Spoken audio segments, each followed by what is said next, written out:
Good morning, seventh grade. It is Friday, the 9th of April. I'm here with my assistants. There's Hayes. There's Peyton. Oh, Hayes is. Oh, all right. Uh-oh. All right, we got some Dan's. All right. Thanks, guys. And we're going to go through Chapter 8, Section 3, as you can see. And hopefully this doesn't take too long. It's 8 o'clock in the morning, and I have a meeting at 8:30, so it can't take that long. Unless there we go, won't load up. So we will finish the chapter today. These notes will be the end of the chapter, and then tomorrow, not tomorrow, obviously, Monday, we will go through the study guides for remotes. We'll put that on live stream, and then those of you that are not remote can review that. Tuesday, we'll play the review game, and your test is going to be Wednesday, which is the 14th of April. So Washington, like we said, was elected unanimously twice. And sorry about that.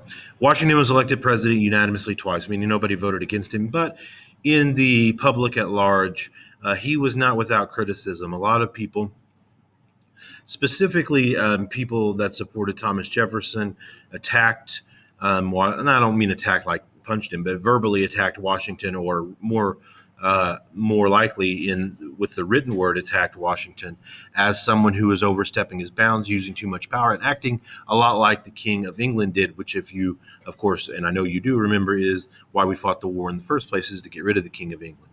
Washington considered himself to not be a political figure. He considered himself to be an executive, which is what the executive branch is supposed to be: someone that carries out the laws made by the legislative branch, someone who does not get involved in influencing those laws one way or another. And so he did not consider himself to be a part of any political party, and he did not consider political parties to be healthy for the health and well-being of any nation, but specifically, of course, in our case, America. And, your essay question was, or is going to be on the test, about political parties and whether or not you think they're a good idea. And, back then, as in today, people fight a lot of times constantly based on which political party they belong to. And so a lot of people put that they're harmful, and I don't disagree with that. But also, it's pretty natural for people who agree with each other on certain issues to try to organize to try to get their people elected to push their policies through. And so it's hard for me to really take a stand one way or another. So the first two political parties emerge, and somebody yesterday pointed out that we have Democrats and Republicans, and one of the first political parties are called Democratic Republicans. And which one are they? And the answer is neither. These are two entirely different things altogether. Okay. The Federalist, at first, as you know from the last chapter, meant somebody that supported the ratification of the Constitution. Okay. But it came to be the political party that Washington, Adams, and Madison belonged to. They usually supported Britain. They usually supported a stronger central government. And the opposing party, led by, of course, Thomas Jefferson, they believed in more power in the hands of the people. They believed in a weaker central government. They believed in more states' rights, et cetera, et cetera. And like I said, those really don't have much of a connection at all to today's political parties. Okay. In fact, if you examine today's political parties, they're each sort of a mix of both of those. And so I would not be comfortable drawing a line from either of these two parties to either of today's parties. So Hamilton, Madison, Adams, Washington, the Federalists thought that the government had implied powers. Okay. Implied means to say something without saying it.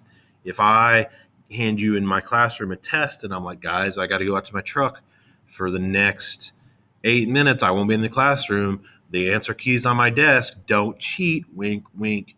Okay. I'm not telling you not to. I'm telling you to cheat, right? I'm implying. I didn't say cheat. In fact, I said literally the opposite. Oh, don't cheat.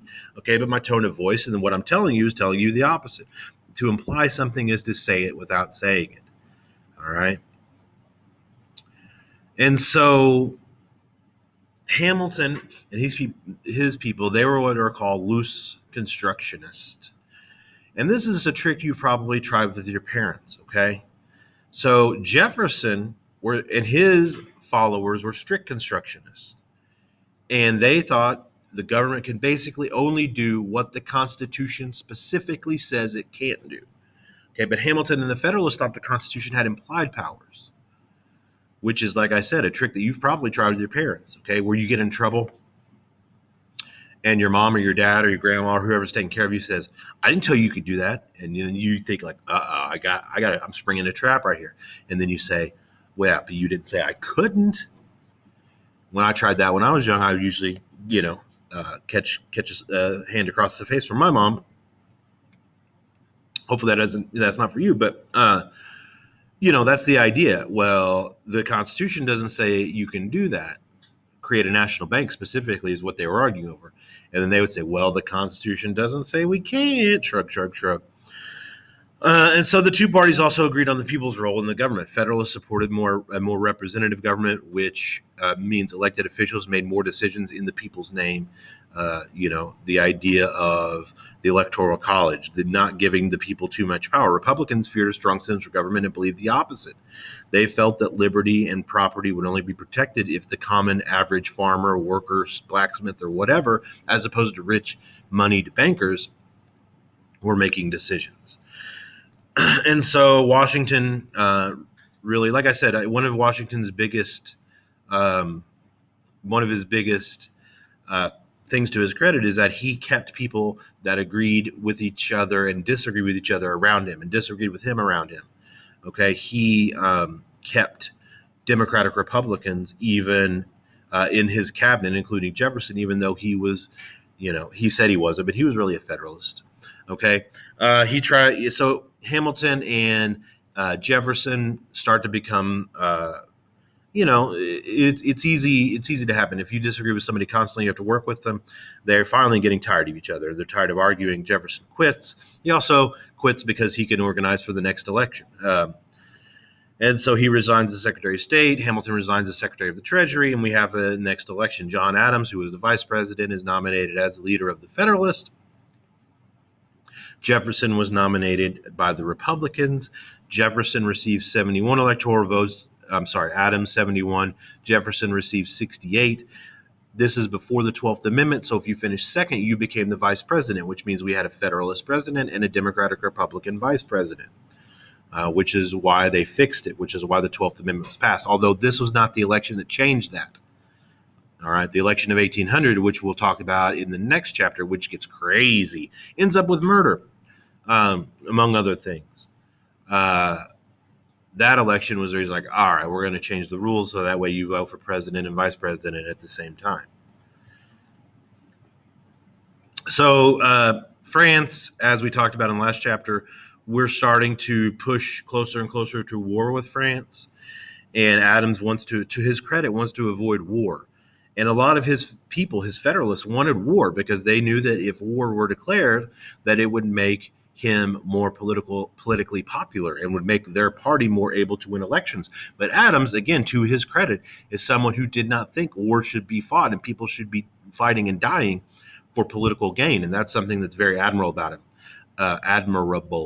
Anyway, he sent representatives to try to negotiate with France, and France would not negotiate. They sent out 3 representatives to try to take bribes. And Adams would not even refer to them by name. He would only call them X, Y, and Z. That was meant to be insulting. And he told Congress to prepare for war. We had sort of a minor sitting here in 2021. But for the people that fought in it, it was obviously not minor. But we had some undeclared war with France, some skirmishes in naval battles. People started to turn against aliens and immigrants. An alien is someone who lives in your country who is not a citizen. Okay, if I transfer to Canada tomorrow on a work release, which would be weird for Christopher Union School District, but anyway, if that happened, I would be an American alien living in Canada. So we passed the Alien and Sedition Acts. Sedition Act basically limited freedom of speech, which is why it angered a lot of people. Part of the founding core principle of America is the ability to speak up against the government. Virginia and Kentucky claim that they can just, if these don't follow the Constitution, we don't have to follow them, and they nullified them. This was a nullification crisis. Okay, and like I said, pressure on Adams grew to step up efforts to defeat France. The people at his own party wanted him to go to war with France because they're like, that's your only chance of winning the election in 1800. Turns out they were right, because in the election of 1800, he became less popular even among his own party because he would not declare war with France, which, like I said, is something that is to be admired. So he gets a new treaty signed, and we're set up for the Republicans to take over in 1800, which is where we'll pick up in the next chapter. Remote's your attendance question today is, how old would you guess my son is? There he is. Wave, Hayes. That's Hayes. He's in beep grade. I'm not going to tell you because then you might know how old he is. Guess how old my son is. Okay. I'll give you a hint. He's under 35. No, he's under 15,000. All right. Thank you, Peyton. All right. So put that in the Google form for your attendance. Those of you that are in person, I'll be able to check your notebooks when you get back. So you're welcome to fill out the Google form if you want, but you do not have to do that for attendance. Have a great rest of the day. Keep washing your hands and covering your face and stuff like that. And I will see you probably Monday because I'll probably live stream a test review. So talk to you later. Bye.